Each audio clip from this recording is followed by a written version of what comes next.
Madame la Présidente, Madame la Ministre, Monsieur le rapporteur, Madame la Présidente, mes chers collègues, au nom des Républicains, qui voteront évidemment chacun librement, et je veux saluer ceux dans mon groupe qui ne partagent pas le même avis que moi sur cette loi, je veux tout d'abord rappeler que nous allons débattre de vie et de mort, de fraternité et de vulnérabilité, et de rien de moins que la capacité de la société à organiser la mort de ses concitoyens.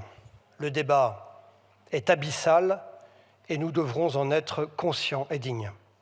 Rappelons d'abord une évidence, une des raisons pour lesquelles nous souffrons en fin de vie, c'est parce qu'une fois sur deux, nous n'avons pas accès en France aux soins palliatifs. Le texte maintenant. Première difficulté, la loi ne nomme pas les choses. Nulle part apparaissent les mots euthanasie ou suicide assisté, alors qu'il n'est question en réalité que de cela. Et je crois qu'une loi mal écrite, c'est d'abord une loi mal appliquée. Les rares garde-fous, les fameux critères stricts, ont sauté. La procédure, n'ayons pas peur des mots, est devenue expéditive. Elle se fait par oral, non formalisée. Les délais de réflexion sont très courts, la collégialité est absente et le pronostic vital engagé n'est plus une condition. Le suicide assisté pourra s'appliquer à certains patients à un stade avancé de la maladie, par exemple une maladie avec des métastases, mais miracle de l'immunothérapie qui ont devant eux plusieurs années à vivre sans perte d'autonomie, c'est ça les nouveaux critères. Voyons les principes maintenant. La loi pose le principe de la liberté absolue de choix comme valeur suprême. Mais est-on toujours libre quand on décide de se suicider? Est-on libre quand on souffre de dépression? 40% des malades du cancer souffrent de dépression. Est-on libre de son choix quand on est seul, quand on ne peut pas se payer tout ce qui rend la maladie moins pénible? L'aide pour se faire conduire tous les jours dans la douche, le fauteuil roulant à 20 000 €, l'ordinateur pour s'exprimer. Quand on est pauvre, mes chers collègues, oui, la fin de vie est plus difficile que quand on est riche. Et oui, cela peut inspirer des idées d'en finir. Posez-vous la question, pourquoi, dans l'Oregon, pourquoi la majorité des suicidés sont parmi les plus pauvres?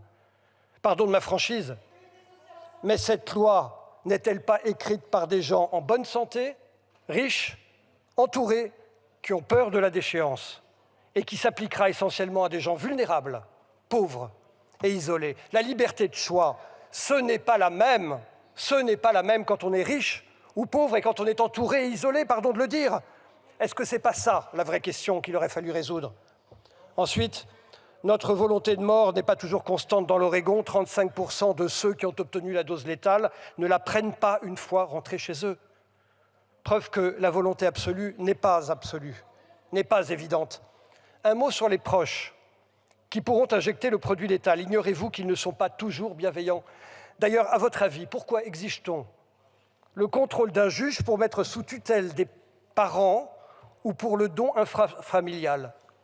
Parce qu'il y a des pressions, parce qu'il y a des intérêts, parfois il y a même des héritages longs à venir. On nous dit que c'est une loi de fraternité. Mais face à une demande de mourir, il y a deux réponses possibles. La première, c'est celle que propose la loi, une réponse unique, le suicide assisté et l'euthanasie de droit si on coche les cases, mais ce n'est pas ça la fraternité. La fraternité, est-ce que ce n'est pas plutôt tenter de comprendre ce qu'il y a derrière la demande de mort? Quand ils arrivent en soins palliatifs, ça a été dit tout à l'heure, 3% des patients veulent mourir. Mais ce qui est intéressant de noter, c'est que 7 jours plus tard, ils ne sont plus que 0,3%. Et qu'est-ce qui s'est passé durant cette semaine? Eh bien, en une semaine, on a pris le temps de répondre à leurs besoins et à ceux de leurs proches fatigués. Et la demande de mort s'est envolée. Les demandes d'euthanasie, mes chers collègues, s'éteignent en majorité quand on apporte des réponses.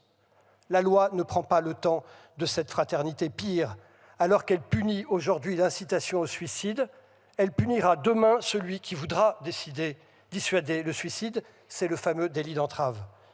Il y aurait 1000 choses à dire, cette loi pense l'individu, sans penser le commun. Le risque, c'est qu'elle tue l'idée de soin dans une société qui a besoin d'attention et de soins, car demain, il sera paradoxalement plus difficile d'obtenir l'accès aux soins palliatifs ou un accès au psychiatre que d'obtenir le suicide assisté. Notre société, mes chers collègues, elle a besoin de projets collectif et consensuel. Le projet consensuel, ça aurait été de garantir les conditions médicales et économiques pour rendre la vie moins difficile. Ce n'est pas le choix que vous avez fait.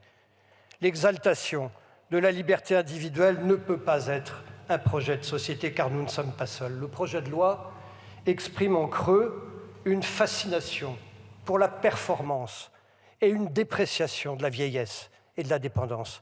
Il laisse sous-entendre qu'il y aurait des vies qui valent d'être vécues et qu'il y en aurait d'autres qui vaudraient moins la chance d'être vécues. À cela, mes chers collègues, je ne me réjouis toujours pas. Je crois qu'une voie autre était possible. Merci.